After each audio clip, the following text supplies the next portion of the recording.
Navigating delicately. The art of tiptoeing around.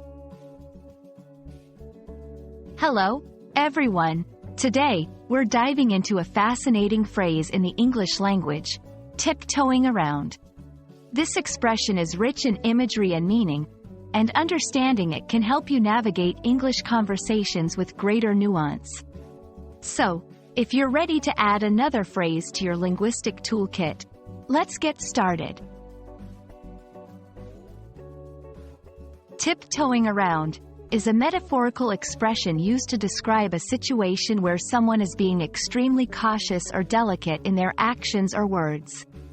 Imagine someone walking on their tiptoes, trying not to make a sound or disturb what's around them. This visual is a perfect representation of the phrase's meaning, which is all about approaching a situation, topic, or person with great care to avoid causing offense, disturbance, or triggering a negative reaction. Contexts for use. This phrase is commonly used in social, professional, and family situations.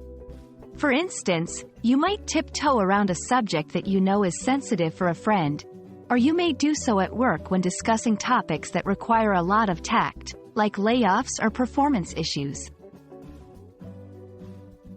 Examples in sentences. I've been tiptoeing around the issue with my roommate because I don't want to start an argument.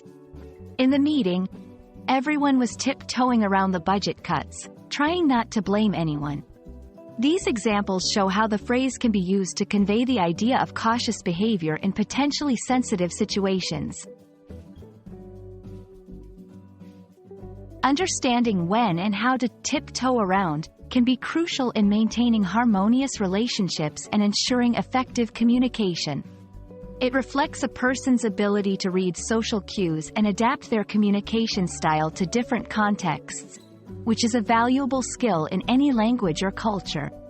However, it's also important to strike a balance. Being too cautious can sometimes lead to misunderstandings or lack of clarity.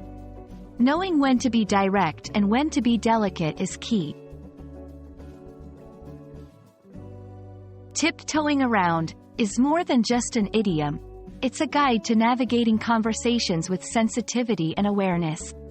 We hope this exploration helps you better understand and use this phrase in your English conversations.